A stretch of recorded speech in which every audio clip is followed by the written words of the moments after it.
Matsyendranath.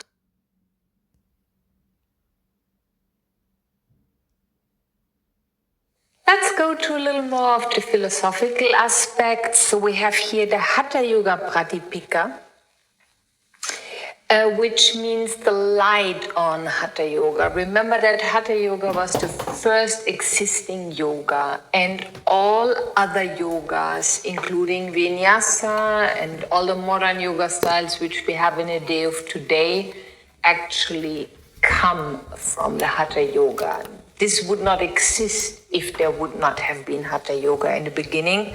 And we have spoken about the 8 pathway, and here actually in Raja, Ashtanga, Patanjali Yoga, when we speak about the asana practice, it's Hatha Yoga. There was never ever another thing. So Vinyasa is a modern creation of yoga. Okay, let's see. The Hatha Yoga Pradipika is a very classic Sanskrit manual on Hatha Yoga, which was written 3050 by Swami Svatmarama. And he connected now the teachings to the lineage of Sri Matsyendranath. That was the story with the boy in the belly of the fish, if you remember well. And he reincarnated later as an enlightened master. And that's why Matsyendranath is that enlightened master, which was the boy in the belly of the fish.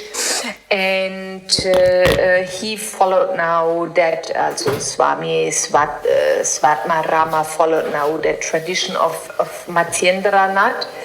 And then later he have written down that Hatha Yoga Pradipika. So it follows as a continuum text of the Yoga Sutras of Patanjali, and is actually the first book which has specific asanas and pranayamas mentioned in a book. All the other books, like the Vedas or the Tantras, they have no graphics of or explained any kind of asanas and pranayamas. And the Hatha Yoga Pradipika, yes, but there was just 12 asanas in that book. Also don't think about it was hundreds of them. No, it was 12 of them. And these 12 asanas were in first line meditation postures or meditation asanas. It spoke also about purification, the shatkarmas, cleanliness of body and mind, posture, asanas, 12 in number, the breath control or the pranayam, the classic pranayams from the Hatha Yoga, which we also learn in this training, the awakening of our consciousness, Kundalini Yoga, and that is working with the chakras to make it possible that Atman fusions with Paramatman. Then the female energy, Shakti, where we use the concept of our mind to receive that world through our senses and colors and illusions in that case. Body locks, the bandhas, which help us to store now the energy in specific areas in the body, in the chakras, with the aim to lift up the pranic energy to the higher chakras. Then action, Kriya Yoga, which means I do specific actions to grow in a spiritual way and to develop myself in a spiritual way. Then the energy channels, the nadis, where we have 72,000 nadis in our body, and where Ida and Pingala in Sushumna crossing, we have the chakras. And then the gestures, the mudras, that could be easy hand gestures, but also asanas, which involve pranayama, mudras, and asana to bring our energy flow from the lower to the higher areas, from the lower to the higher chakras, with the aim of finding a samadhi state, or to develop ourselves in a spiritual way and fusioning Atman with Paramatman.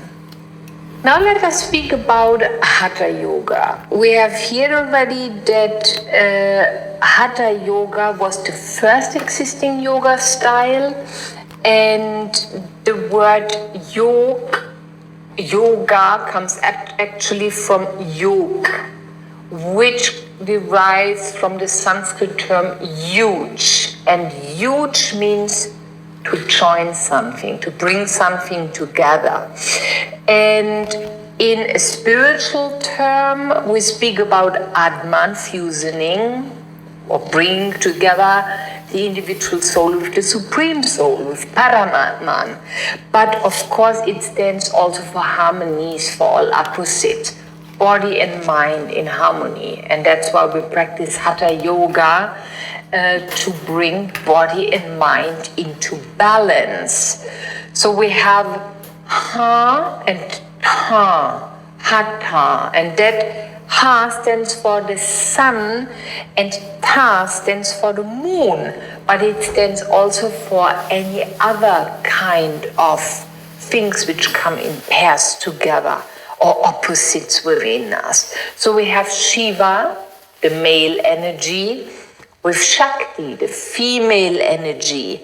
We said already, masculine, feminine, hot and cold, active, receptive, introvert, extrovert, physical body, mind, and Atman and Paramatman.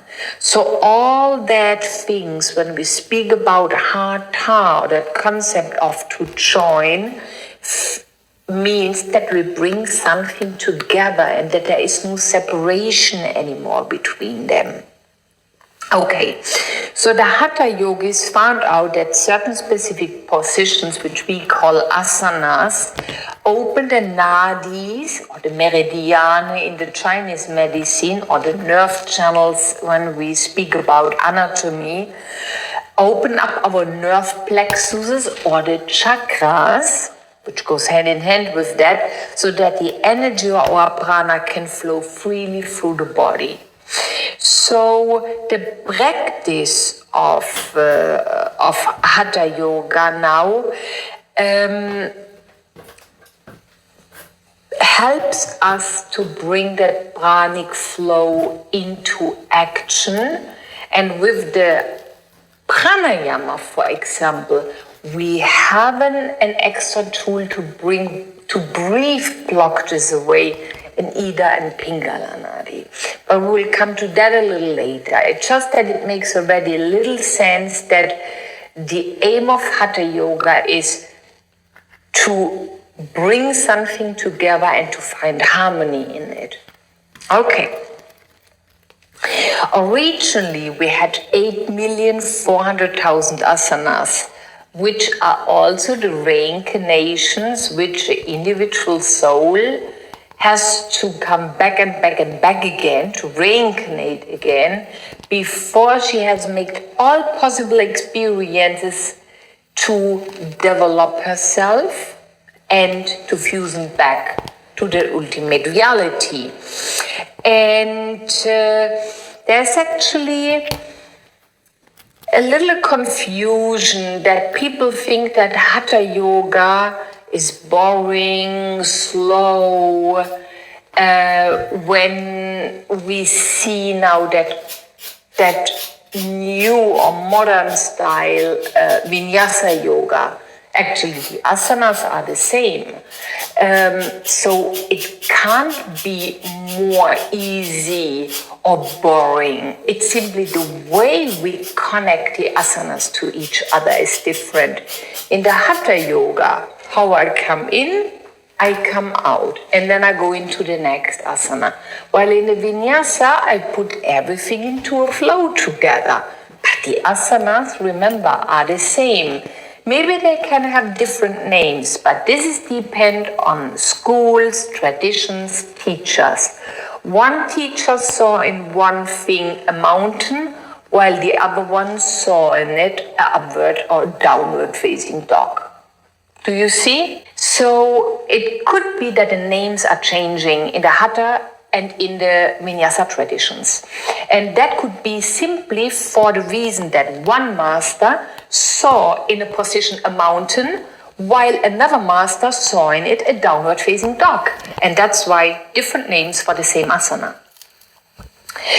Hatha Yoga is a powerful tool for self-transformation, and it invites us to call the attention to our breath, which helps us to calm our fluctuations of the mind. So again, an advanced state of Hatha Yoga is if you have a meditative state or if you use every asana as an active meditation and you're existing without existing anymore. That would be the principle of Hatha Yoga. Now, we follow here the Sivananda tradition. We will practice with you the Sivananda series. When we speak about Sivananda Yoga, we speak about the 12 core postures of Hatha Yoga. And it's always the same. They are never changing asanas. You have a possibility to do that 12 postures in a beginner way, in a mediate way, but also in an advanced way. And Sivananda is just using that 12 core postures because he said, with these asanas, my whole body is working. Every system of my body is getting boosted. And as I repeat every day the same practice, I see what is changing in me. So one day I'm very strong and I can do them without problems. The next day, maybe I'm not able to concentrate. The next day I have pains. The next day I need the easier variations because I'm not able for my force to do it. So actually that 12 postures, if we repeat them every single day, show us what is changing within us.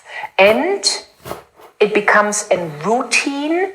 And if more you repeat something, if more it becomes a habit, and if more you can use it as an active meditation. And as the benefits for your whole body and for each system is given, he says, why should I change that?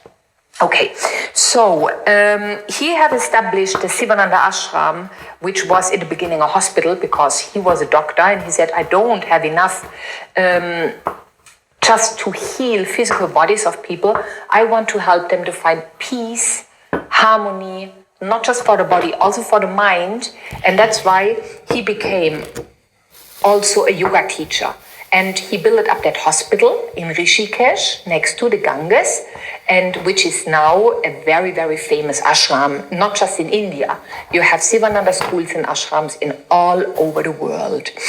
And he had a disciple, and his name was Vishnu Devananda.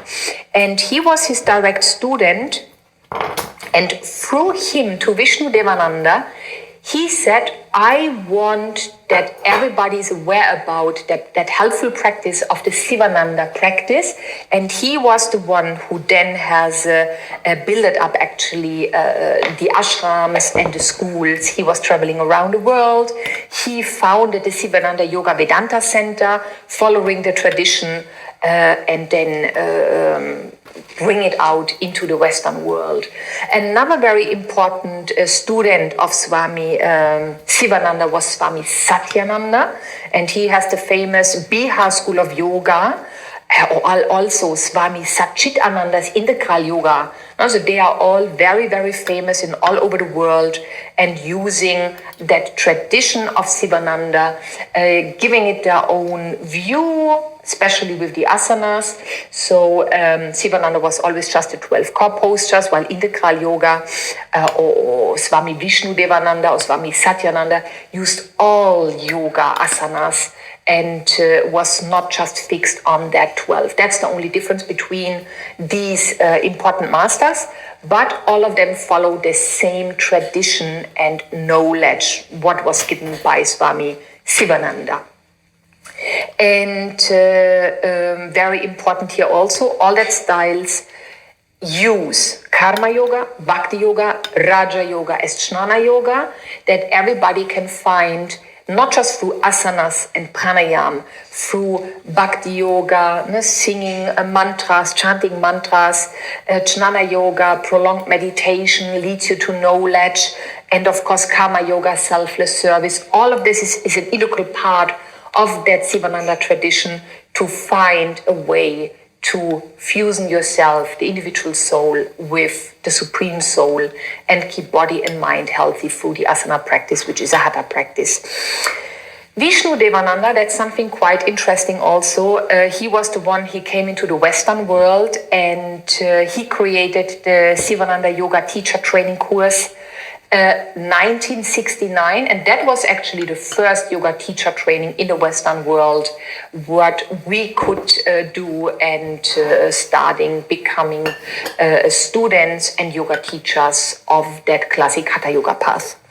Then also Swami Vishnu Devananda was quite famous because he was called the Flying Swami, because his message, man is free as a bird, challenged all man-made borders and mentally constructed boundaries. So he was bringing that message of peace to Northern Ireland, to Israel, to Egypt, to Pakistan and India, and even to Germany, with that wish to bring that wall down. And he bombed actually the world with peace messages and flowers.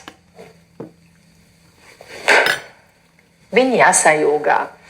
So we have heard that in the Hatha Yoga tradition, like you come in into an asana, you need to go out from an asana. While Vinyasa, which is a modern yoga style, and it came from Tirumalai Krishnamacharya, he was the father of the modern yoga, and he was the first master who induced the concept of Vinyasa, which means putting one thing after another.